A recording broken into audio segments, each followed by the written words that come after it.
రాజ్యం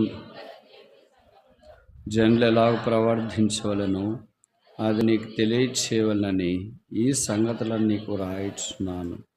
ఆ సంఘము సత్యమునకు స్తంభమును ఆధారమునై ఉన్నది. జీవము గల దేవుని సంఘము. ప్రార్థన. ప్రేమగల తండ్రి, శ్రీమంతుడవైన దేవా, మా అందరి రక్షకుడా, జీవము గల దేవా, సమస్తమును దాళముగా దయచేవాడా, పరమప్రభు, పరమపిత, నీ పాద పద్మముల చెంత ప్రణతిల్లి ప్రణామములు ఆరోపించినట్లు మా గొంతులో ఊపిరించి 6వ మాసం 2వ ప్రభు దినాన జీవప్రాప్తులుగా చేసిన జీవాధిపతి తలవంచి నమస్కరిస్తున్నాం. నీవు ఆకాశమందున్నావు, మేము భూమి మీద ఉన్నాం. మీ పాదముల దగ్గర కూర్చుండి నీ మాటలు వినే అవకాశము మీరు మాకు దయచేసినందుకు స్తోత్రాలు చెల్లిస్తున్నా. వెదకని వారికి దొరికితిని అన్నట్టుగా నీవు మాకు భిక్ష, క్షమాపణ, రక్షణ అనుగ్రహించుట కొరకై మానవుడిగా ఈ భూమి మీదకి దిగి వచ్చిన మా పాపములన్నింటినీ సిలువలో భరించిన వికారుడు అయ్యా, వ్యసనాక్రాంతుడు అయ్యా, వ్యాధిని అనుభవించిన వానిగా చేయబడ్డా, చూడనొల్లని వాడిగా చేయబడ్డా, రక్తము కార్చి చనిపోయి సమాధి చేయబడి తిరిగి 3వ దినాన లేపబడి పరమందు మహామహుని కుడిపార్శ్వమున ఆసీనుడై ఉన్న దేవా, మిమ్మల్ని ఆరాధించి స్తుతిస్తున్నాం. ఇశ్రాయేలీయులు చేయి స్తోత్రుల మీద ఆసీనుడైన దేవుడవు, మేము చేయి స్తోత్రుల మీద కూడా మీరు ఆసీనుడు కావాలని ఇష్టపడుతున్నందుకు స్తోత్రాలు. గల్లయ్య ప్రార్థనా మందిరము 6 పాలెమును బట్టి మీకు స్తోత్రాలు. ఇక్కడ ఏర్పాటు చేసిన ఈ చిరు దీపస్తంభాన్ని బట్టి వందనములు చెల్లిస్తున్నాం. ప్రయాసపడ్డవారు, చెమటోడ్చిన వారు, కన్నీరు గాడ్చిన వారిని బట్టి మీకు వందనాలు. ఎవరిని స్వార్థంగా దైవాపేక్ష కలిగి ప్రయాసపడ్డారో వారికి తగిన ప్రతిఫలము, బహుమానము దయచేయమని ప్రార్థన చేస్తున్నాం. ఈ 6 పాలెం గ్రామాన్ని మీరు కరుణించి మీ రక్షణ ఆశీర్వాదం చేత అలంకరింపచేసి నేను ఎరగనట్లుగా సహాయం చేసి ఈల వేసి సమకూర్చుమని ప్రార్థిస్తున్నాం. ప్రాణనాథ, లోకరక్షక, నువ్వు ఆకర్షిస్తేనే ప్రజలు నీ యొద్దకు వస్తారు కదా. వచ్చిన వారు తిరిగి వెనదిరిగి వెళ్లకుండా క్రీస్తు యేసులో వేరు తన్ని పైకి ఎదుగునట్లుగా సహాయం చేయండి. మా ప్రార్థన ఆలకించండి, మా విజ్ఞాపన చెవిని పెట్టండి, మా ఆర్తధ్వని అంగీకరించండి. ఈ సంఘం యొక్క సరిహద్దులు విశాలము చేయండి, సమాధానము కలగచేయండి, దాని ప్రాకారములో నెమ్మది మీరు కలిగించండి. అది ద్రాక్ష చెట్టు వలె గోడ మీద వ్యాపించినట్లుగా చేయండి. అది పచ్చగా చిగురించు ద్రాక్ష వలె ఉండనట్లుగా చేయండి.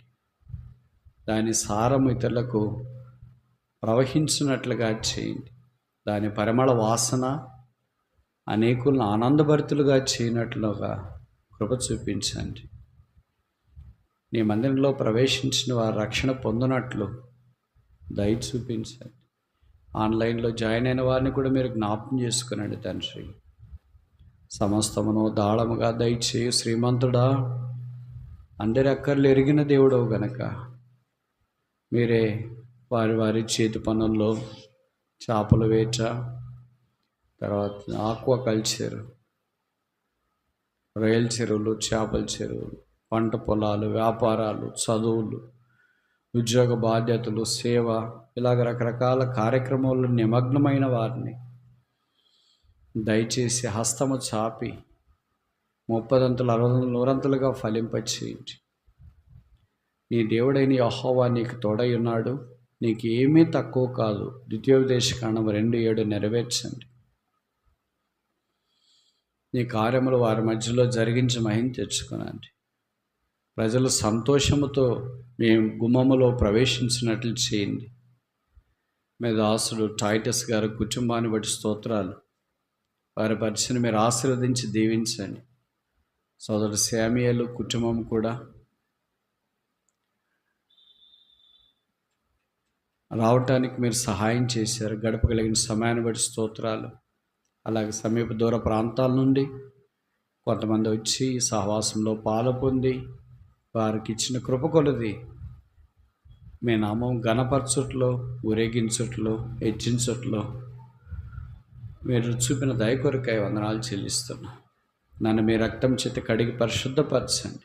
ఈ 2 రోజులు మంచి వాతావరణం ఇచ్చినారు దేవా. చక్కగా నీ పాదముల దగ్గర కూర్చుండే అవకాశం ఇచ్చినారు. నన్ను కూడా కరుణించిన, నా గొంతుకు తాకినారు. మీ ప్రజల ప్రార్థనా భూమి మీద నిలువబడి ప్రీతికరమైన పరిచయం చేయనట్లు కృపించినారు. మీ రక్తం చేత కడిగి కొన్ని మాటలు ఉంచి మీ నా మహిమ కొరకు వాడుకోమని యేసు నామమున స్తుతించి ప్రార్థిస్తున్నాము తండ్రి. ఆమెన్.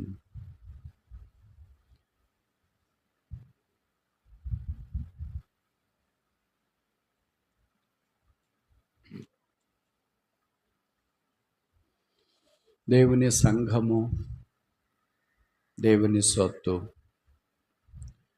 దేవుని సంఘము దేవుని స్వాస్థ్యము, దేవుని భాగము, దేవుని పాలు, దేవుని జనము, దైవ నియమము. ఆ సంఘములోనికి దేవదూతలు రాలేకపోయారు. పాపలమై ఉన్నప్పుడు యేసు ప్రభు రక్తం ద్వారా కడగబడి శుద్ధీకరించబడి పరిశుద్ధులముగా చేయబడి ఆ సంఘంలో ప్రవేశించే అవకాశం, ఉచిత ప్రవేశం యేసు ప్రభుల వారు మనకు దయచేసినారు. ఇది భిక్ష, ఇది భాగ్యం, ఇది ఉచితం, ఇది దానం. దీంట్లో ఈ లోకంలో కొనసాగుతూ ఆయన సారూప్యంలోనికి మార్చబడి ప్రభువు వారు వచ్చినప్పుడు ఆయనతో పాటు పరలోక రాజ్యంలో ఉండాలని దేవుని యొక్క అభిలాష. దాని కొరకు ఆయన మనల్ని సిద్ధపరుస్తున్నాడు. అందుకే ప్రభు యొక్క బల్ల మన మధ్యలో ఉంచబడింది. సంఘములో ఎలాంటి ప్రవర్తన కలిగి ఉండాలో పౌలు తిమోతికు రాస్తూ చాలా సంగతులు ఈ 6 అధ్యాయాల మొదటి పత్రికలో ప్రస్తావించడం మనకు పరిచయం. నిన్నటి నుండి కొన్ని విషయాలు మనం నేర్చుకోవటానికి ఆరంభించిన ఈ దినం కూడా కొన్ని సంగతులు మనం నేర్చుకోవటానికి ప్రయత్నం చేస్తాం. నిద్రపోయే వాళ్ళు మీరు నిద్రపోండి, మేల్కొని ఉండేవాళ్ళు వినటానికి ప్రయత్నం చేయండి. మొదటిది తిమోతికి రాసిన మొదటి పత్రిక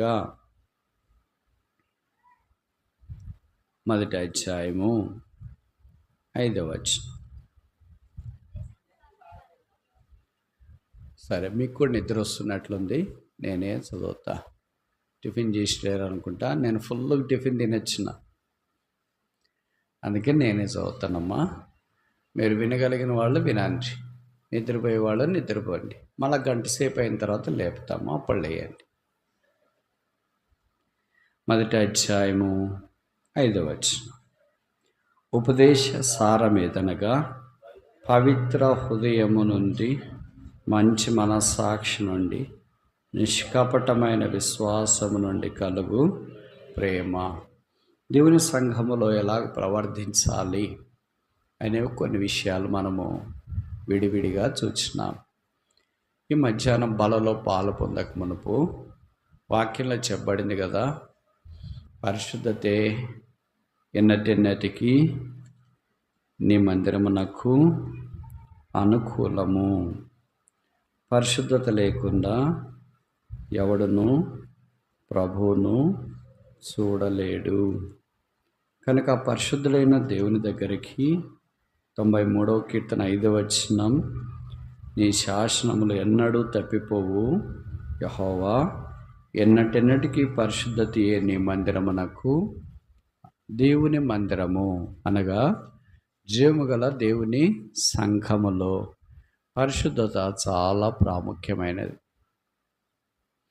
ఆ పరిశుద్ధంగా ఏ విషయాలలో ఉండాలో ఈ మొదటి పత్రికలో 5 సంగతులు ప్రస్తావించినాడు. అవి నేను మీకు జ్ఞాపకం చేయటానికి ప్రయత్నం చేస్తాను.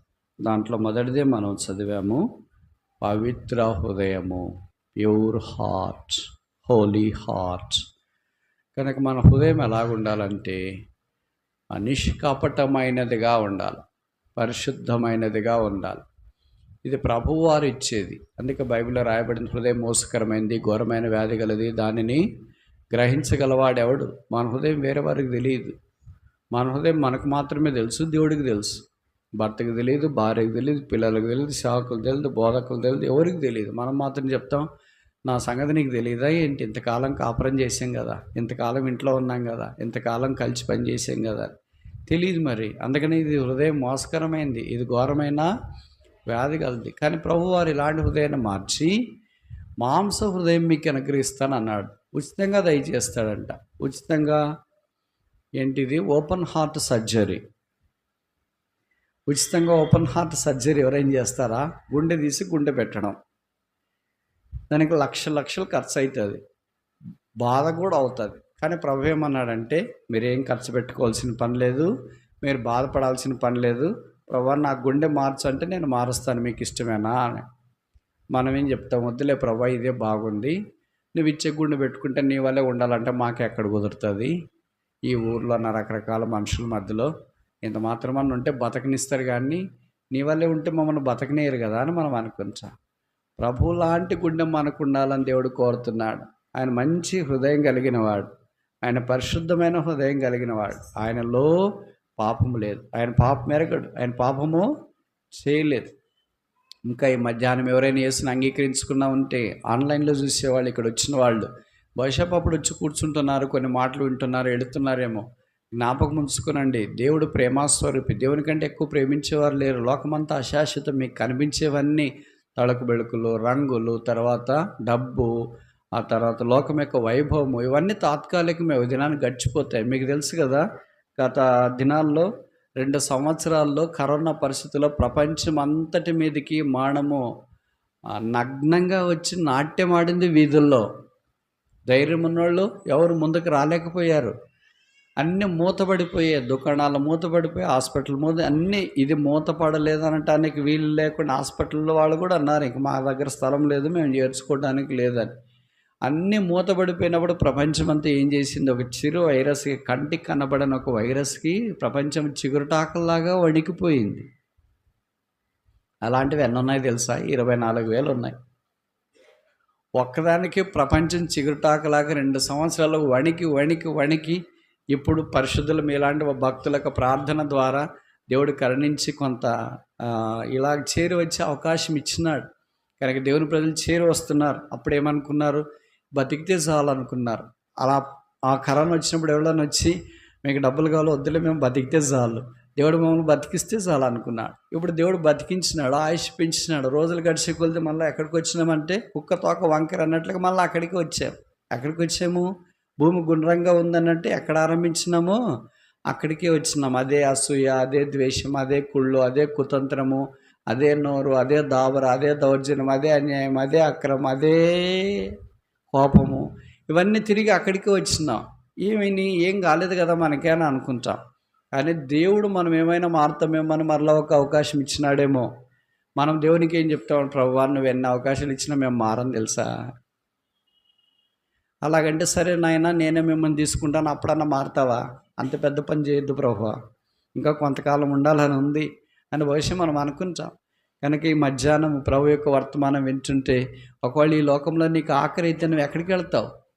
దేవుడి దగ్గరికి ఆడాలనుకుంటే ప్రభుని యేసునందు విశ్వాసం ఉంచాలి, పాపక్షమాపణ మారమనసు పొందాలి. యేసు ప్రభుకు వెళ్ళపట్ట పరలోకరాజ్యం లేదు, సమాధానం లేదు, నెమ్మది లేదు, శాంతి లేదు. మానవ జీవితం తాత్కాలికమైంది, కనపడకుండా ఆవిరైపోయే నీటి బుడగలాంటిది, ఎండకి ఇలాగ వికసించి తర్వాత మాడిపోయే పుష్పము లాంటిది, గడ్డిపోచ లాంటిది. చూసినాం కదా, చిగురుటాకులాగా వడికిపోయిన ప్రపంచం.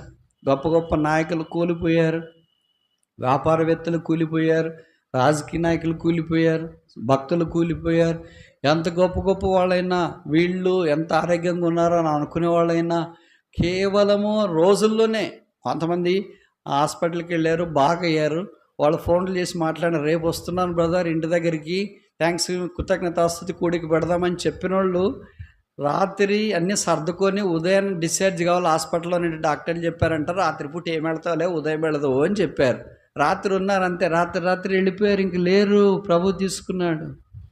ఆశ్చర్యం కలిగిస్తుంది. మనుషులు అలా కొనిపోబడుతున్న నరులారా, మీ భూమి మీద మీ దినములు యుద్ధ దినముల వంటివి కాదా?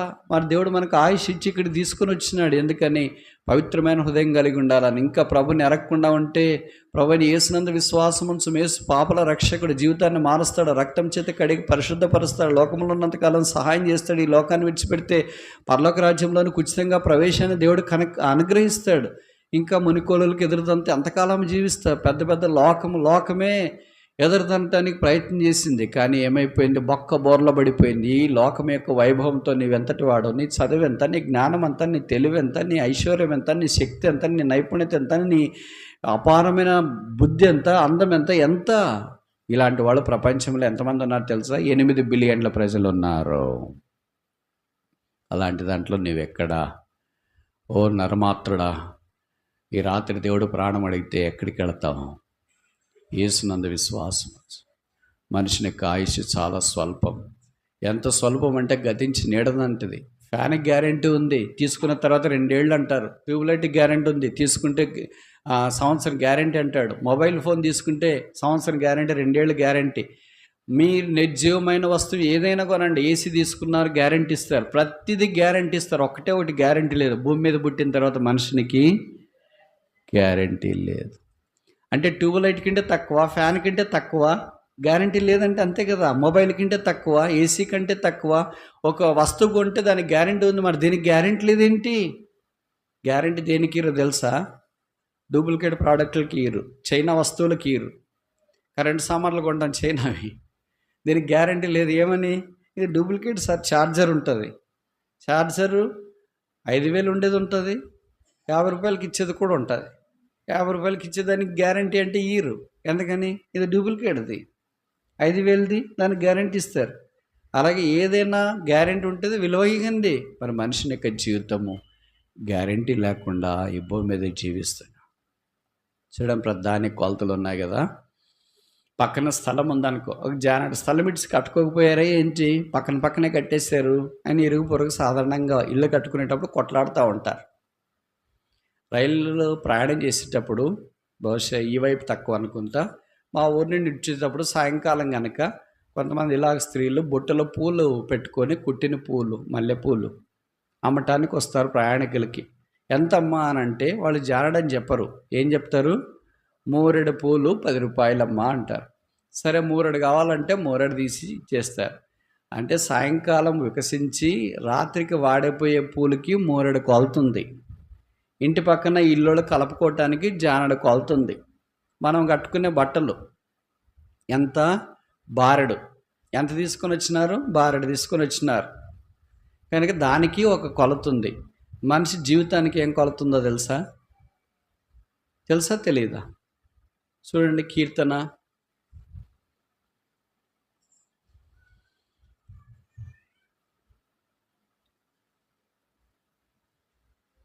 39 5వ వచనం. కీర్తన 39:5. Psalm 39 verse 5.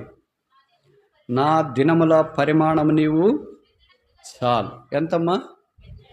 జానడు పెద్దదా, బెత్తడి పెద్దదా? 3 పెద్దదా, బెత్తడి పెద్దదా? బారెడు పెద్దదా, బెత్తడి పెద్దదా? బెత్తడంతే ఎంత? 4 ఏళ్ళు. మనిషిని జీవితం ఎంత? 4 ఏళ్ళు. అంటే పక్కనున్న జానడ స్థలం కంటే తక్కువ, 3 మల్లెపూల కంటే తక్కువ, బారెడు వస్త్రం కంటే తక్కువ, బెత్తడంటే 4 ఏళ్ళు.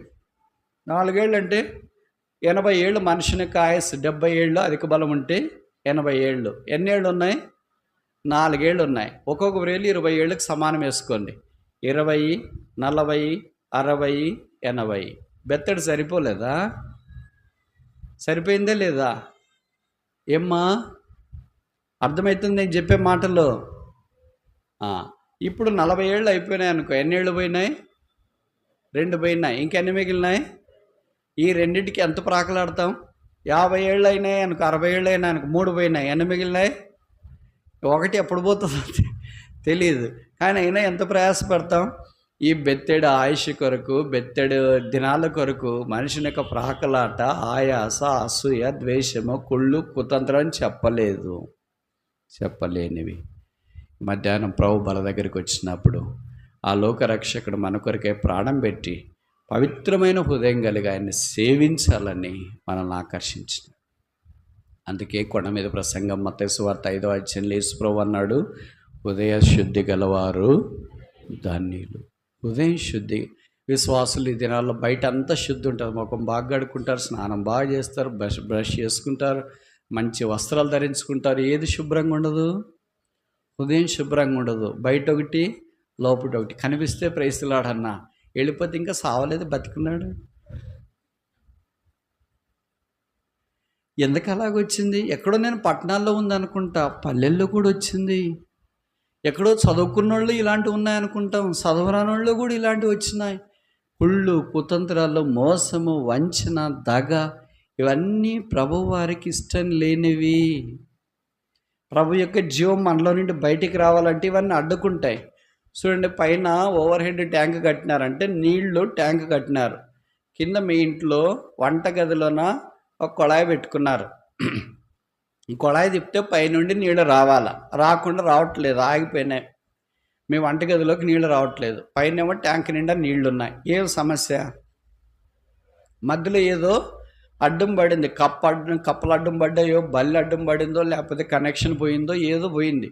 కనుక వరుసగా ఇక్కడి నుండి ప్రయత్నం చేస్తాం, ఎక్కడ సమస్య వచ్చింది, ఎక్కడి దాకా వచ్చిందని. అలాగే దేవుని యుద్ధ నుండి, పరలోకము నుండి మన ద్వారా దేవుడు బయటికి జీవాన్ని ప్రవహింప చేయాలని ప్రయత్నం చేస్తే జీవం బయటికి రావట్లేదు. దేవుడి దగ్గర జీవమేం అయిపోలేదు. అర్థమైంది కదా? మన జీవమేం బయటికి రావట్లేదు. ఏం కారణము? ఏదో మధ్యలో అడ్డుపడినాయి. ఈ అడ్డుపడడమే కోపము, ఈ అడ్డుపడ్డమే అపవిత్రత, ఈ అడ్డుపడ్డమే అసూయ, ద్వేషము, కుళ్ళు, కుతంత్రం, ఇవన్నీ అడ్డుపడినాయి కనుక దేవుని యొక్క జీవం ఇతరులకు ప్రవహించలేకుండా పోతుంది. దానికి మనకు ఉపయోగం లేదు. అలా ప్రవహించకపోతే ఆ కొళాయిని ఎవరు పట్టించుకోరు. కొళాయిలో నీళ్ళు రాలేదనుకో, వాళ్ళని దాన్ని పట్టించుకుంటారా? కొళాయిలో నీళ్ళు వచ్చినారనుకో, ఎవరైనా పిల్లలు అటు ఇటు ఆడుతూ ఉంటారు, ఆ కొళాయి దగ్గర ఏం పని? దాన్ని ఎంతో భద్రంగా చూసుకుంటారు. దానికి నీళ్ళు రాలేదనుకో, వాడు పిల్లడు దాన్ని కొట్టినా లాగినా ఏమైనా చేసుకుని వదిలేస్తారు. అలాగే నీ ద్వారా ఏం జీవము లేదనుకో, జలములు రావట్లేదనుకో, పట్టుకోవట్లేదు ఎవరు. అదే నీ ద్వారా జీవము, జలము బయటికి ప్రవహిస్తూ ఉంటే దానికి భద్రత, కాపుదల ఉంటుంది. జీవము గల దేవుని సంఘములో జనులు ఎలాగ ప్రవర్తించాల? మొదటిది, పవిత్ర హృదయం కలిగి ఉండాలి. ఈ ఉదయం ఎన్నిసార్లు అపవిత్రమైంది, ఎన్నిసార్లు దేవుడికి ఇష్టం లేకుండా జీవించింది, ఎన్నిసార్లు ఈ ఉదయం దేవుని వైపు తిరగలేకపోయింది. అందుకే బైబిల్లో రాయబడింది, యథార్థవంతులను బలపరచుట కొరకై యెహోవా కనుదృష్టి లోకమందంతటా సంచారం చేస్తుంది. దేవుడికి యథార్థవంతులుగా, నమ్మకస్తులు కావాలి. బాగా గుర్తుపెట్టుకోండి, లోపలకు మాట, బయటకు మాట మాట్లాడకూడదు. మనకు నచ్చిందని చెప్తా, నచ్చలేదని చెప్తా. ఏముందన్న మరి బతకాలంటే అలాగ మాట్లాడాలి కదా. అట్లా బతకొద్దు, అది వద్దనే ఇక్కడికి వచ్చినాము. ఆ లోకం యొక్క బతకొద్దని యేసుప్రభు దగ్గరికి వచ్చి మళ్ళీ ఇదే బతికితే ఏం లాభం ఉంది? పరలోక రాజ్యంలో పోతామేమో కానీ సమృద్ధి అయిన ప్రవేశం మన ద్వారా ఇతరులకు మేలు. రెండవది చూస్తామా? తిమోతికి రాసిన మొదటి పత్రిక, తిమోతికి రాసిన మొదటి పత్రిక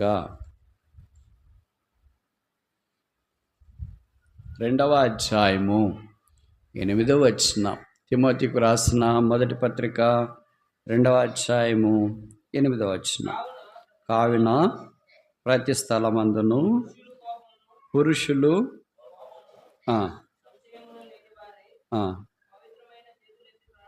చాలు. రెండవది ఏంటమ్మా? పవిత్రమైన చేతులు. మొదటిది ఏంటి? పవిత్రమైన హృదయం. అంత పవిత్రంగానే ఉండాలి. చూడండి, తిమోతి పత్రికలు అన్నీ ఎంత చక్కగా రాశారు. ప్రతి అధ్యాయంలో ఒక్కొక్కటి రాశారు కదా. ఏరి కోరినట్లు, నాటినట్లు పెట్టారు. ఎద్దులు పెట్టి దున్నుతారే, లేదా ట్రాక్టర్ పెట్టి విత్తనాలు వేసినారే అన్నట్లుగా వరుసగా ప్రతి అధ్యాయాల్లో మనకు అవసరమైన సందేశాన్ని పరిశుద్ధాత్మ దేవుడు ఎంత చక్కగా వివరించినాడు. కావున ప్రతి స్థలమందును పురుషులు ఏం మానాలంట? మానేవాళ్ళు చదవండి. కొంతమంది ముక్క మీద కోపం ఉంటుంది అంటారు. వాళ్ళ కోపమే వాళ్ళ శత్రువు. మేము పిల్లప్పుడు గవర్నమెంట్ స్కూల్లో చదువుకున్నాం.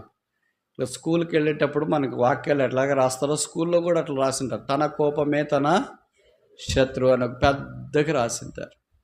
మనం ఏమనుకుంటామంటే కోపడితేనే నోటితో కొంతమందిని అదుపులో ఉంచుకుంటాము అని ప్రయత్నం చేస్తాం. అది కుదరదు. అట్లా ప్రపంచము 6000 సంవత్సరాల్లో కొంతకాలమే నడిచింది, దీర్ఘకాలం నడవదు. నీ నోరు తెరిస్తే భార్య కంట్రోల్ కావచ్చు, భర్త కంట్రోల్ కావచ్చు, పిల్లల కంట్రోల్ కావచ్చు, ఇరుగు పొరుగు కంట్రోల్ కావచ్చు, తాత్కాలికమే. అది పాపం. విశ్వాసులకి ఇది చెల్లదు. కానీ ప్రేమ ద్వారా నజరేయుడైన యేసు ప్రపంచాన్ని జయించిన. బైబిల్లో రాయబడింది, ఆయన నోరు తెరవలేదు. మనము నోరు ముయ్యలేదు. కొంతమంది నిద్రలో కూడా నోరు తెరిచి నిద్రపోతుంటారు. ఎందుకు అలాగే నిద్రపోతారు నోరు తెరిచి అంటే, వాళ్ళు మెలుకున్న తర్వాత మళ్ళీ నోరు తెరుస్తామో లేదని భయం అనుకుంటారు. నోటితోనే బతుకుతుంటారు కొంతమంది. వాళ్ళకి చెప్తా ఉంటే, ఎందుకు అక్క ఇలాగ మాట్లాడతారు బ్రదర్, ఎందుకు మాట్లాడతారంటే, అయ్యో బ్రదర్ నోరు లేకపోతే మా ఊర్లో బతికినిస్తారా ఏంటి? ఇరుగు పొరుగు అమ్మలక్కలు అన్నదమ్ములు వాళ్ళు వీళ్ళు బతకాలంటే మేము నోరుతోనే బతకాలంటారు. ఎంతకాలం ఈ నోరు? కానీ ఈ నోటి ద్వారా ప్రార్థన చేయాలని ఇక్కడ మనం కోరబడుతుంది. తిమోతి, ప్రతి పురుషుడు అంటే బ్రాకెట్లో పెట్టుకుందాం, ఏమని? ప్రతి స్త్రీ కూడా ఏం మానాలా? కోపం మానాలి. అలాంటి వాళ్ళు ఇప్పుడు బలలో పవిత్రమైన చేతులు ఎత్తే వాళ్ళే పవిత్రమైన బలలో పాలు పొందాలి. అపవిత్రమైన చేతులెత్తి ప్రభువా ప్రభువా ప్రభువా అని పిలిచివా ప్రతివాడు నాకు పాత్రుడు కానేరడు. బయట ఏం కోపం పడుతుంటారు, లోపలికి వచ్చే బలలో పాలు పొందుతుంటారు, ఇక్కడ ఆదివారం బలలో పాలు పొందుతారు, ఇంటికి పోయి పోట్లాడుతూ ఉంటారు, ఆఫీసులో పోట్లాడతారు, చెరువులతో పోట్లాడతా, ఇంకేంటి చేపలు వేటతా పోరాడితే జీవితం అంతా నోరేసుకుని పడ్డమేనా? ఒకరోజు ప్రభు నోరు మూసేస్తాడు. అప్పుడు జకరియా నోరు మూయబడింది. లూకాసు వార్తలో మనం చూస్తాం. సంవత్సరం దాకా నీవు మౌనివై ఉండు. నోటి యొక్క విలువ ఇప్పుడు మనకు తెలియట్లేదు కనుక రోజులో తక్కువ మాట్లాడాలా, ఎక్కువ పని చేయాల. మనం ఏం చేస్తాము చెప్పండి, చేసేవాళ్ళు చెప్పండి. ఎంత తెలివి బ్రదర్స్, చేపల తెలివి అంతా మీ దగ్గరే ఉంది. ఎక్కువ మాట్లాడతాము, తక్కువ పని చేస్తాం. యేసుప్రభు ఏం చేశాడో తెలుసా? తక్కువ మాట్లాడాడు, ఎక్కువ పని చేశాడు. ఇప్పుడు నేను కొన్ని ప్రశ్నలు అడుగుతా, మీరు జవాబు చెప్పండి. యేసుప్రభు తర్వాత యేసుప్రభుని గురించి చెప్పటానికి, ఆయన దగ్గర పరిచయం చేయటానికి ఎవరు సామర్థ్యం కలిగిన వాళ్ళు? యోహాన్, వెరీ గుడ్. ఇంకా పేతురు, వెరీ గుడ్. ఇంకా చెప్పండి, మీకు తెలిసిన పేర్లన్నీ చెప్పండి. ఈ ప్రయత్నం ఎందుకండి? నిద్రపోగొట్టడానికి. ఎందుకని? పేతురు, యోహాన్లు, ఇంకా పౌలు. ఇంకా పౌలు యేసుప్రభుతో ఏమి లేడు కదా. యేసుప్రభు చనిపోయిన తర్వాత పౌలు వచ్చి. ఇంకా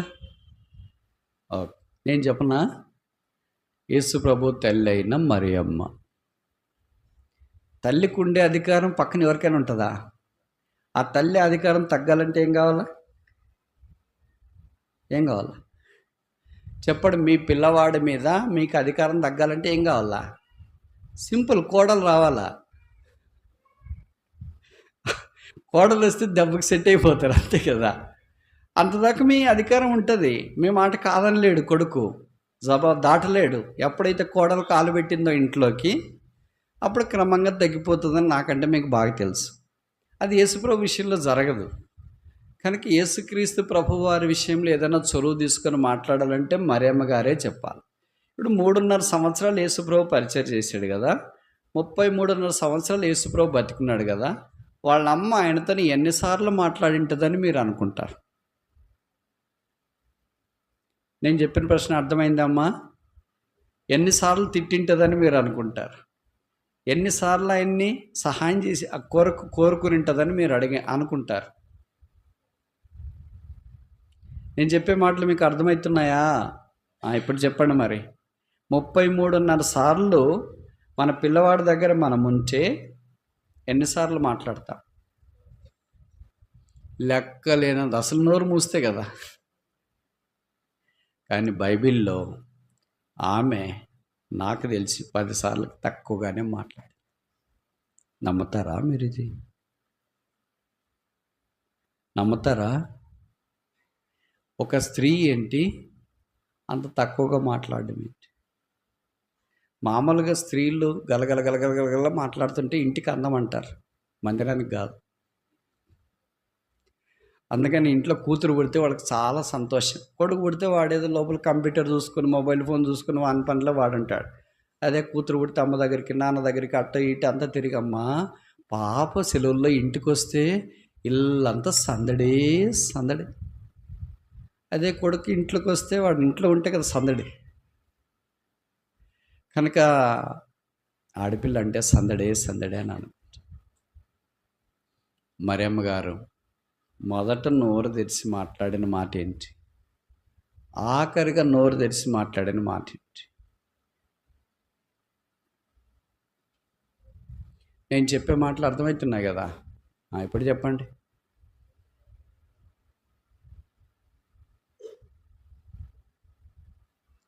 అమ్మా, నోట్లో నుండి బయటికి చెప్పట్లేదు. మీరు తప్పు చెప్తే నోబెల్ ప్రైజ్ ఏం మిస్ కాదు.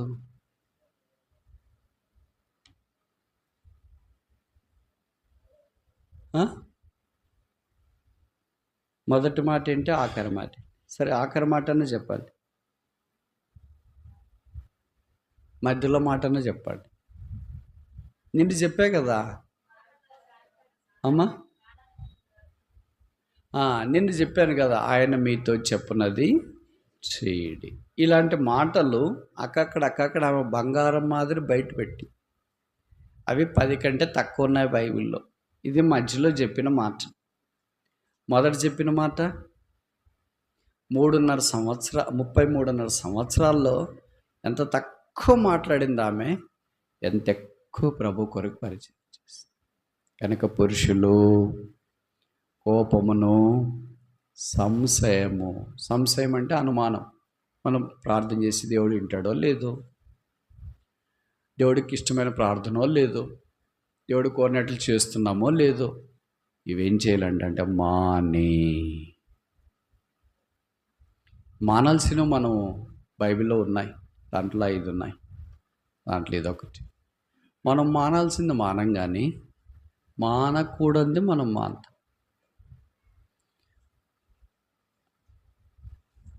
ఈ కోపము మాని.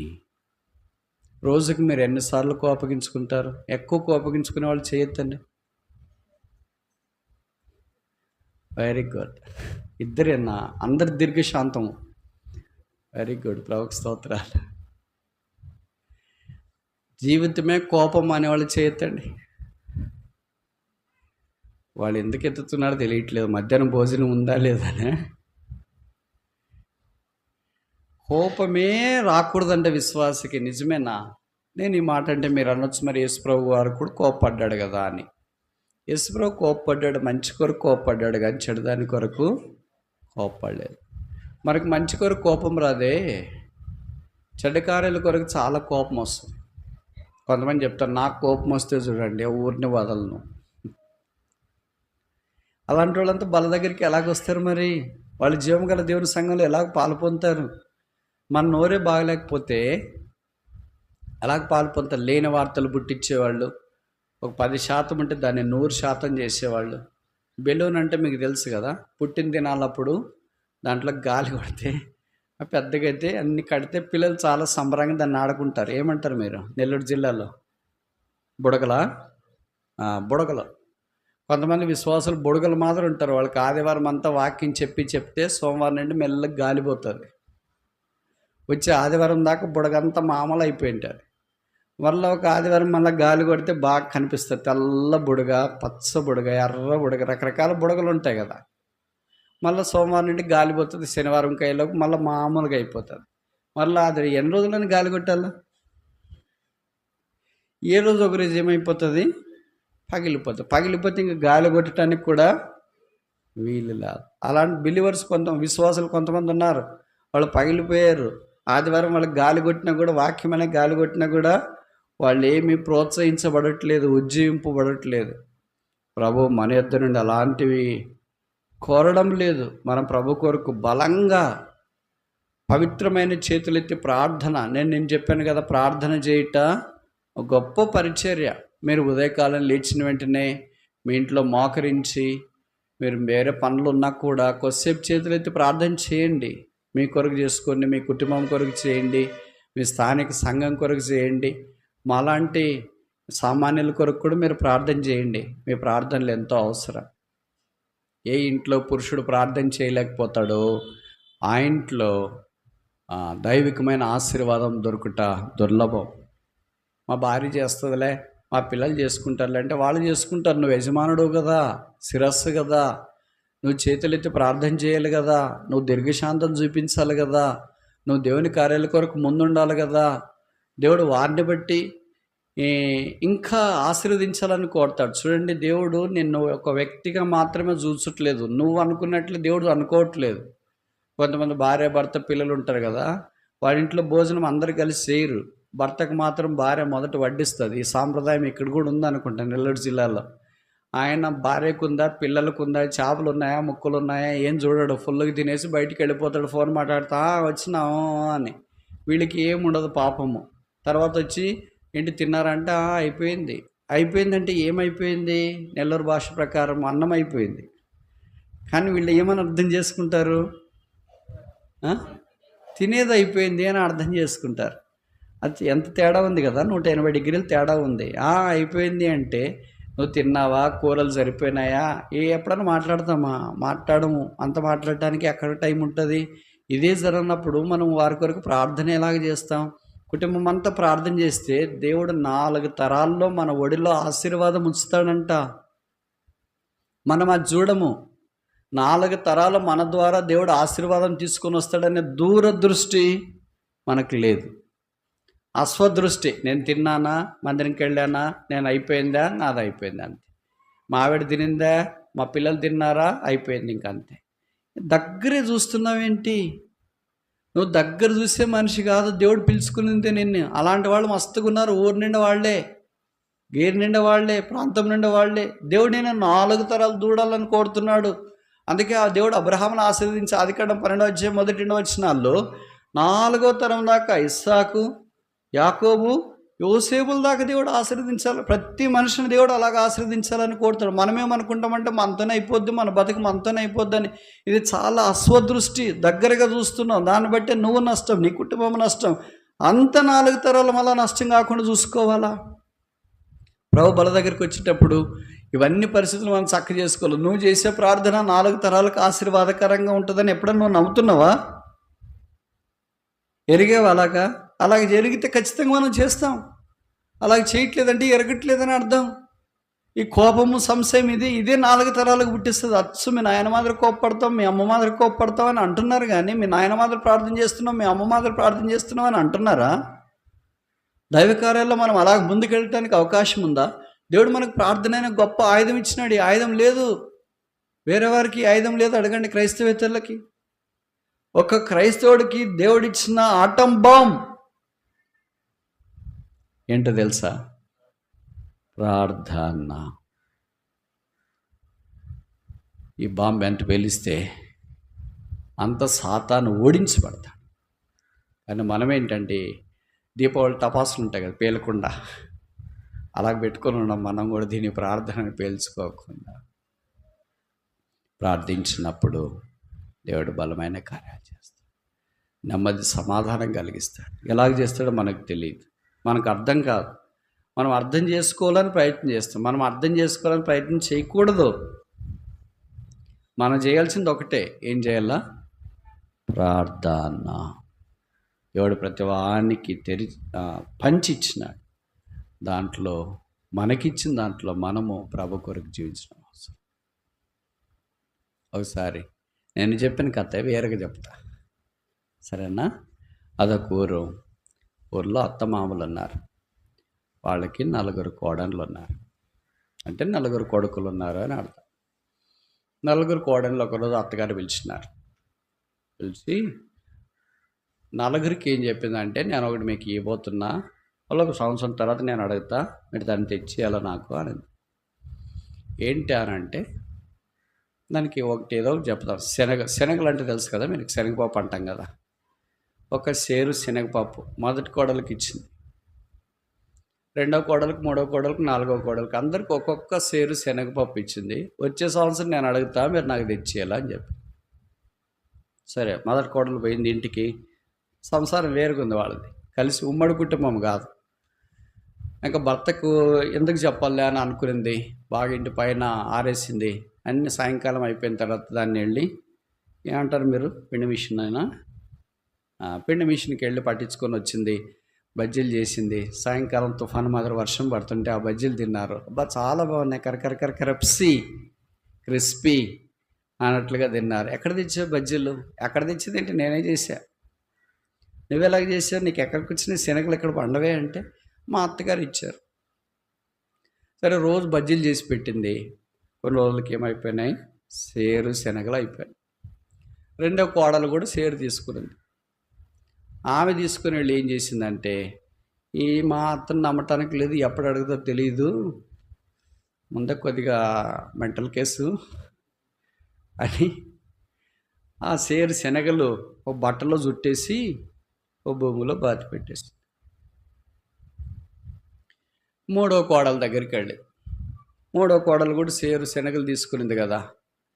ఆమె కూడా ఏమనుకునిందంటే, ఏం చేయాలబ్బా ఈ శనగలతోనా అని అనుకునింది.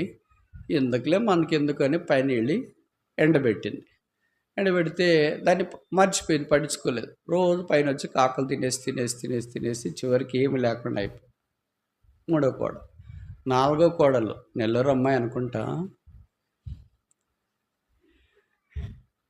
ఆమె ఆ కేజీ శనగలు అంటే సేరు శనగలు తీసుకెళ్ళి దాన్ని బాగా ఎండబెట్టి అంత బాగా చేసిన తర్వాత వాళ్ళ ఇంటి బయట వెనక మీ మాదిరి పెరట్లో స్థలం ఉంటుంది. పెరట్ అంటే తెలుసు కదా, ముందుగానే వెనక చుట్టుపక్కల అంత స్థలం ఉంటే అంత శనగలు వేసింది.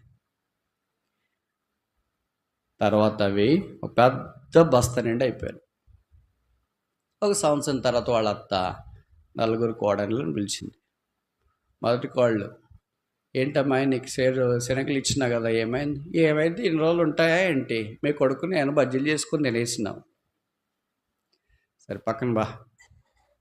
రెండవ కోడలు పిలిచింది, ఏంటమ్మా నువ్వు శనగలు సేరిచ్చినాను కదా, నాకు తెలుసు నువ్వు అడుగుతావని, ముందే నువ్వు ఖతర్నాకు మెంటల్ కేసు, అందుకని తీసుకెళ్ళి పెట్టిలో పెట్టేసి మూట కట్టేసాను, ఇదిగా తీసుకోమ్మా, నీ శనగలు బంగారు శనగలు ఇచ్చినావు, మళ్ళీ అడుగుతున్నావు అని అత్తగారికి ఇచ్చేసి, సరే అక్కడ పెట్టు.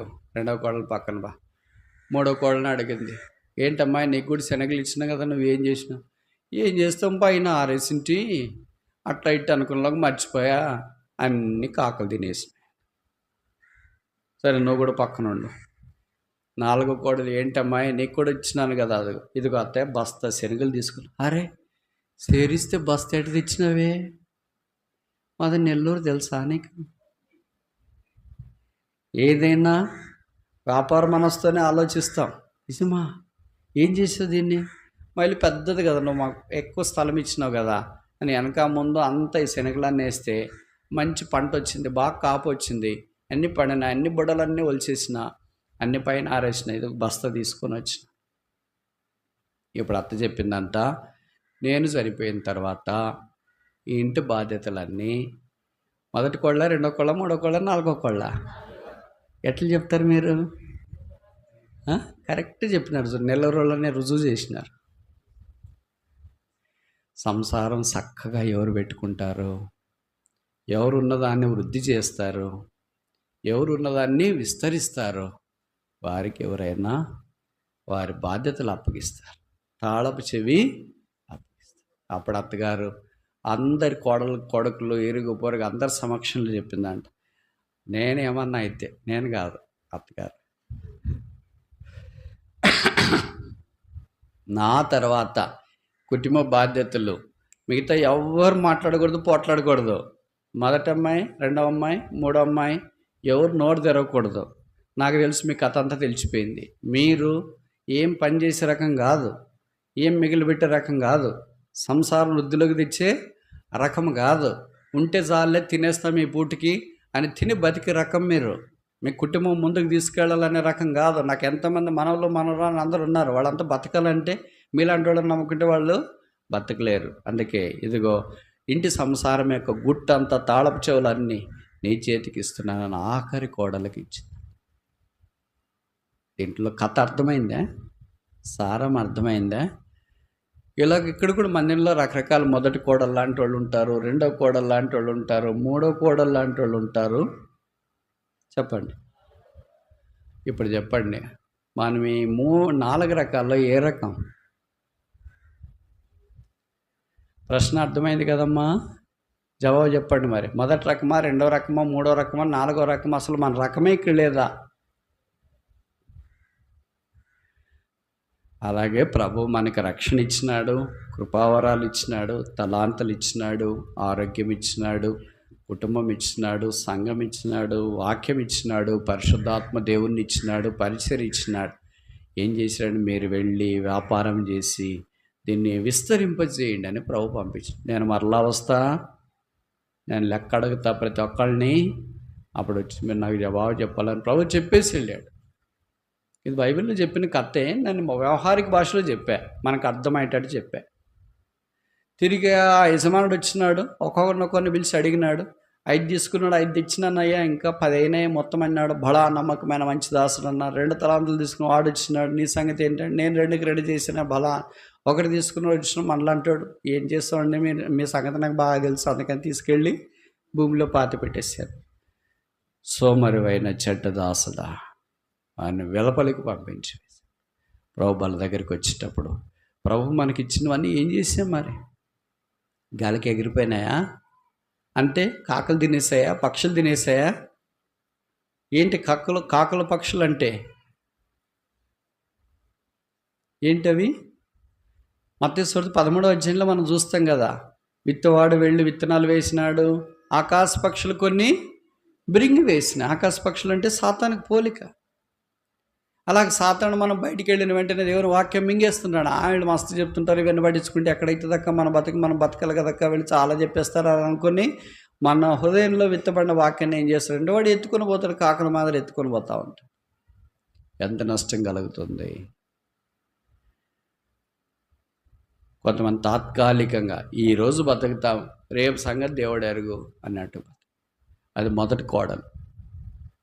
రెండవ కోడలు ఏంటి? అమ్మో వీళ్ళు చాలా కష్టమే అని ఇచ్చిన రక్షణ అట్లే భద్రంగా ఉంటారు, అట్లే అన్నీ అట్లే ఉంటుంది.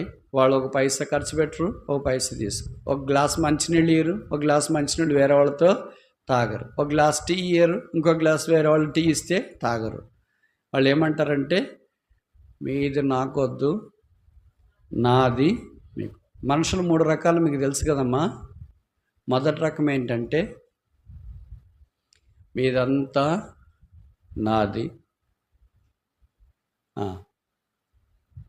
నాదంతా మీది. రెండవ రకం ఏంటంటే, నాది నాదే మీది. మూడో రకం ఏంటి?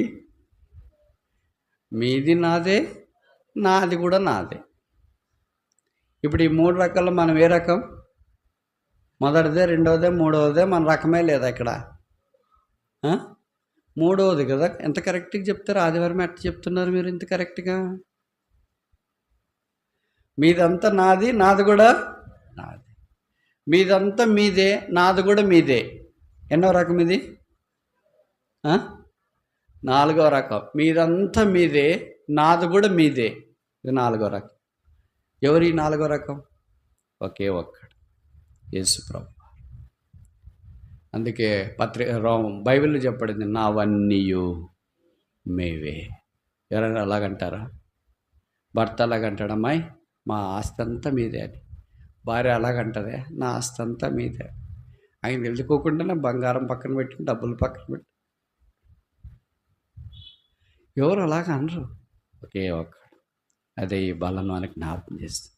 నా శరీరం మీకే, నా రక్తము మీకే, నా మహిమ మీకే, నా వాక్యం మీకే, నా ఆత్మ మీకే, నా రాజ్యం మీకే, నా సింహాసనం మీకే, నావన్నీ మీకే. కానీ మనుషుడు సంకుచితమైన స్వభావంతో ఎలాగనుకో దేవుడు ఇస్తాడో లేదో, ఎందుకంటే మన కామర్లు వస్తే అందరు పచ్చుకున్నట్టు కనిపిస్తారు కదా, అందుకని మనం ఎవరికి కనుక ఆ దేవుడు కూడా మనకి ఇస్తాడో లేదో అన్న భావముతో మనము నష్టపోయేవారు. జీవము గల దేవుని సంఘములో ఎలాగ ప్రవర్తించాలా? మొదటిది చెప్పండి, పవిత్ర హృదయం. రెండవది పవిత్ర చేతులు. మూడవది తిమోతికి రాసిన మొదటి పత్రిక,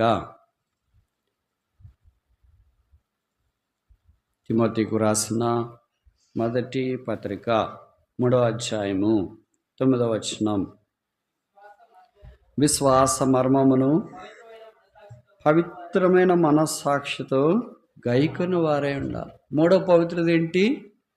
మనస్సాక్షి. చూడండి, ప్రతి అధ్యాయంలో పవిత్ర పవిత్ర పవిత్ర ఎలాగ రాశాడు. కొంతమంది పేరు మాత్రం పెట్టుకుని ఉంటారు, ఏమంటే పవిత్రరావు. ఎక్కడ పవిత్రం పొరపాటు కూడా కనపడదు ఆలోచనలో కూడా. ఇక్కడ మూడోది ఏంటంటే పవిత్రమైన మనస్సాక్షి కలిగిండ. మనస్సాక్షిని గురించి నేను చెప్పాను కదా, మన ప్రభు బలను సమీపించేటప్పుడు మన మీద మనస్సాక్షి దోషారోపణ చేసినప్పుడు వాటి క్షమాపణ, పాప క్షమాపణ అంటే ఆ పాపంలో ప్రభువుతో ఒప్పుకొని, ప్రభు ఇలాగ నేను జీవించినాను, నన్ను క్షమించు, నన్ను కడుగు, నన్ను పరిశుద్ధపరచని బల దగ్గరికి యోగ్యంగా మనం రావాలి. అన్నీ అలాగే పెట్టుకొని వస్తే ఏమవుతుంది? ఏం కాదు కదంటే ఏం కాదు. మనస్సాక్షి ఏమవుతుందో వాత వేయబడుతుంది, దానికి ఏమి స్పృహ ఉండదు. స్పృహ అంటే ఇప్పుడు మీకు తెలుసు కదమ్మా, మామూలుగా మనం ఇలా కూర్చుని ఉన్నాం అనుకో, చీమ వచ్చి కరుస్తుంది, నీకేమనిపిస్తుంది? చీమి కనిపిస్తుంది. రాత్రిపూట అయితే దోమ వచ్చి కరుస్తుంది. దోమ ఎక్కడ కరిసింది? చేయి దగ్గర కరిస్తే కాళ్ళ దగ్గర నీ చేయి పోదు, చేయి దగ్గర కరిస్తే చేతికే పోతుంది, ముఖం దగ్గర కరిస్తే ముఖం దగ్గరికి వెళ్తుంది, కాళ్ళ దగ్గరికి వెళ్తే కాళ్ళ దగ్గరికి. అలాగే ఎక్కడ పడిపోయో అక్కడే చూసుకోవాలా. దాన్ని స్పృహ అంటాం. మాటల్లోనా, తలంపుల్లోనా, చూపుల్లోనా, ప్రవర్తనలోనా, నడకలోనా ఎక్కడ తెప్పామో అక్కడ చూసుకుంటాం. అంటే నీకు స్పృహ ఉంది కనుక చెయ్యి కాళ్ళు ఎక్కడ దోమ కుట్టింది, ఎక్కడ చీమ కుట్టింది తెలుస్తుంది. స్పృహ లేకపోతే కొంతమందికి దేహంలో స్పృహ ఉండదు అనుకో, పక్కన వాళ్ళకి దోమలు వస్తాయి, చీమలు వచ్చి కరుస్తుంటే వాళ్ళకేం తెలియదు. అందుకే మనం పక్క నుండి ఏంటి ఇక్కడ దోమగారు వస్తుంది చూడంటే వాళ్ళకేం తెలియదు, మనమే ఆ దోమను చంపాలి. అలా కొంతమంది విశ్వాసులు ఉంటారు మందిరాల్లో, వాళ్ళకి ఏం తెలియదు, వాళ్ళకి మనస్సాక్షియే లేదు. మనస్సాక్షి లేని ప్రజలు ఇంకెంతకాలం అలాగ బతుకుతావు? ఇంక బతికేది కొంతకాలమే కదా, దాని కొరకు కూడా ఇంకా మనస్సాక్షి లేని బతుక, ఇంత దుర్లభమైన బతుక, ఇంత పడిపోయిన బతుక, ఇంత తుచ్చమైన బతుక, ఇంత భ్రష్టమైన బతుక. అసలు ఈ బతుకు వల్ల ఏం ప్రయోజనం ఉంది? మన ద్వారా ఇంకా 4 తరాలకు దేవుడు ఆశీర్వాదం ఇవ్వాలని కోరుతుంటే మనం నాతోనే చాలు అనుకునే నీచమైన బతుకు ఇంకొద్దు. పవిత్రమైన మనస్సాక్షితో యేసుప్రభు యొక్క శిలువ రక్తము నది వలె ప్రవహిస్తుండగా కడగబడి శుద్ధీకరించబడి బలలో యోగ్యంగా పాలు పొందాలని మనము కోరబడతాం. దేవుడు ఎన్నో అవకాశాలు ఇస్తుంటాడు, కానీ మనం వాటిని పట్టించుకోకుండా నిర్లక్ష్య పెడుతూ మనకి పెద్దది కావాలని ఒక 2 పిల్లలు యవనస్తులు అబ్బాయిలు మీలాగా సముద్రం దగ్గర ఒక ఊరుంటే ఆ సముద్రం దగ్గరికి వెళ్ళారండి. వాళ్ళ పని ఏంటంటే మంచి గవ్వలు తెలుసు కదా, గవ్వలు ఏరుకొని ఎవరన్నా సందర్శకులు సాయంకాలం పూట అది చూడటానికి వస్తారు కదా బీచ్, అలాంటి వాళ్ళకి అమ్మి బతికేవాడు. ఇద్దరిలో ఒకడు అనుకున్నాడంట, నేను పెద్ద గవ్వ ఏరుతాను రా, దొరికితే పెద్దదో దొరకాలి, లేకపోతే లేదనుకున్నాడు. వాడు పెద్దగా కొరకు ప్రయత్నం చేశాడు. ఉదయం నుండి సాయంకాలం దాకా దొరకలేదు. ఎప్పుడో సాయంకాలం వచ్చేటప్పుడు మొత్తానికి చూస్తామని అనుకున్నాడు. అది మొదటివాడు. రెండో వాడు ఏం చేశాడంటే, నేను కూడా పెద్దది ఏరుకోవాలా, చిన్నది లాభం లేదని మంచి చిన్నవన్నీ ఏరుకున్నాడు. చివరికి వాడికి దొరకలేదు. వాడు పెద్దది ఏరుకోవాల్సిన వాడు దొరికింది. వాడు వచ్చినాడు, నాకు పెద్దది దొరికింది రా అన్నాడు. నాకు ఒక్కడి కూడా దొరకలేదని చిన్నవన్నీ ఏరుకున్నాను రా, అన్నీ పడేసినాను అని. ఎక్కడ పడేసేవరా అన్నాడు. అక్కడ మూలకు పడేసాను అన్నాడు. వీడు పెద్దది ఏరుకున్నాడు. ఏం చేశాడంటే వాడు పడేసిన చిన్నవి కూడా ఏరుకొని వచ్చినాడు. అప్పుడు ఎవరో సందర్శకులు వచ్చినారు. ఇవన్నీ ఎంత అంటే, పెద్దది ఎంత అంటే 100 రూపాయలు, చిన్నవి ఎంత అంటే 400, మొత్తం ఎంత 500. వీడు పెద్దది కావాలనుకున్నాడు, వాడికి పెద్దది దొరకలేదు, చిన్నది దొరికింది కూడా పడేసాడు. ఇప్పుడు ఎలాగున్నాడు? ఖాళీ చేతులతో ఉన్నాడు. వాడి దగ్గరికి వచ్చి అడిగారు సందర్శకులు, నీ దగ్గర ఏమైనా గవలు ఉన్నాయంటే ఏం లేవు. చిన్నవి కూడా లేవా? చిన్నవి లేవు, మేము చిన్నది కొనుక్కోవాలని వచ్చాము. అయ్యో పడేసానే. ఎందుకు పడేసావు? పెద్దది కావాలని చిన్నది పడేసా. ఖాళీ చేతులు. చిన్న చిన్న అవకాశాలు దేవుడు మనకి ఇస్తుంటాడు. మన చిన్న అవకాశాలు వద్దు ఒకేసారి సందమామకు నిచ్చినేస్తే ఎలాగా?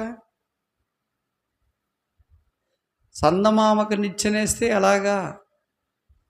అలాగే ఇటానికి లేదు కదా. చిన్న చిన్న అవకాశాలు, చిన్న చిన్నవన్నీ కూడగట్టుకోవాలా. ప్రభు పెద్దది ఇచ్చిన పెద్ద అవకాశం. మేము వస్తున్నాం కదా, మీ ఊరి గురించి చాలా విన్నాం. చాలా మంచి ఊరు, చాలా ప్రయాసపడతారు. అప్పుడు కాన్వకేషన్ జరిగేటప్పుడు మీరు వచ్చేవాళ్ళని, ఆ ఊరంతా చేపల వేటకి వెళ్తారని, అంత చదువు లేకపోయినా ప్రభు అంటే వారికి ఎంతో ఆశ, ప్రేమ, మక్కువ అని విన్నాం. అందుకనే మీ ఊరి 2 రోజులు వచ్చినాం. ఇదే దినాల్లోనే వేరే దగ్గర కాన్వకేషన్ ఉంది, అక్కడికి రమ్మని పిలిచారు నన్ను. అక్కడ కొన్ని వేల మంది వస్తారు. ఇక్కడ వేల మంది వచ్చే దగ్గరికి వెళ్ళాలా? 100 మంది 200 మంది వచ్చే దగ్గరికి వెళ్ళాలి. అక్కడంతా బైబిల్ చదివే వాళ్ళే ఉంటారు. ఇక్కడ చాలామంది బైబిల్ చదవలేరు. సామాన్యులు, అమాయకులు, చేతి పని చేసుకునేవాళ్ళు. చిన్న చిన్న అవకాశాలు పోగొట్టుకోకూడదు. దేవుడు మనకి ఇచ్చే చిన్న అవకాశం, పెద్ద అవకాశం. నన్ను కాన్వకేషన్కి పిలిస్తేనే పోతా, ఇంకే ఊరికి పోను అనుకోకూడదు. నాకు ఒకేసారి పెద్ద పని ఇస్తే నేను చేస్తా, లేకపోతే ఏ పని చేసుకోకూడదు అనుకోకూడదు. ప్రభు ఇచ్చిన మనకి ఏ పనైనా మనం నమ్మకంగా చేస్తున్నప్పుడు మనస్సాక్షి నిర్మలము చేయబడి పరిశుద్ధపరచబడి బలలో పాలు పొందే అవకాశం. 4వ చూస్తామా? తిమోతికి రాసిన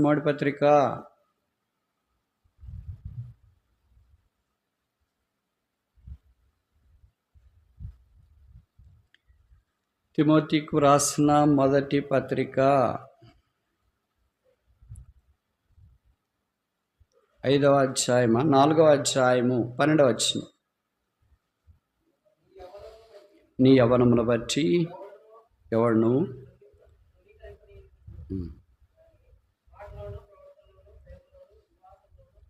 పవిత్రతలోను.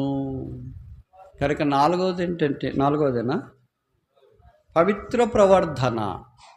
మన ప్రవర్ధన ప్రభు పవిత్రమైనదిగా ఉండాలని కోరుతాం. 5వ దాకా చదువు ముగిస్తామా? 5వ అధ్యాయం 22, 5:22. త్వరపడి ఎవరి మీదనైనా హస్త నిక్షేపణ చేయకము, పర్ల పాపంలో పాలుపడి ఉండకము, నీవు పవిత్రుడిగా ఉండనట్లు చూసు. 5 విషయాలు చెప్పినాం పవిత్రతను గురించి. మొదటిది ఏంటి? పవిత్ర హృదయము. 2వది ఏంటి? పవిత్ర చేతులు. 3వది ఏంటి? పవిత్ర మనస్సాక్షి. 4వది ఏంటి? పవిత్రమైన ప్రవర్ధన. 5వ దాకడిది పవిత్రమైన జీవితం. 93వ కీర్తన 5వ వచనం ప్రకారం, యెహోవా పరిశుద్ధతే నీ మందిరమునకు ఎన్నటెన్నటికీ అనుకూల. దేవుడికి వెలపట ఎన్నోసార్లు మనం తప్పిపోయినా, అపరిశుద్ధతలో జీవించిన మన నోరు, ప్రవర్తన, చేతులు, కాళ్ళు అన్నీ అపవిత్రమే.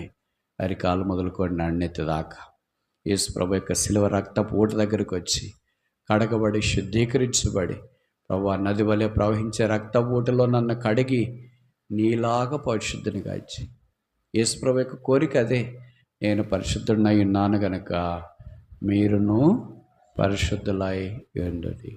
పరిశుద్ధత లేకుండా ఎవడును ప్రభువును చూడలేడు. పరిశుద్ధత లేకుండా, విశ్వాసం లేకుండా దేవునికి ఇష్టమైనట అసాధ్యం. మన చేతిలో ఉండే పుస్తకం పేరేంటి? ఏంటిది? అపరిశుద్ధమా?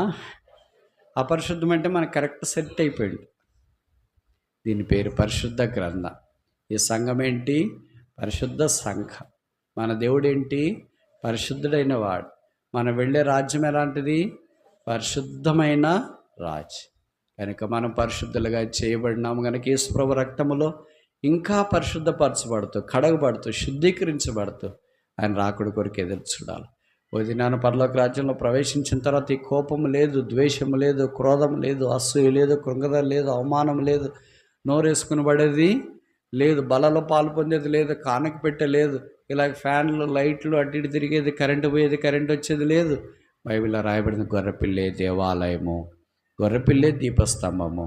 ఆ గొర్రెపిల్ల వధించబడిన దేవుని గొర్రెపిల్ల.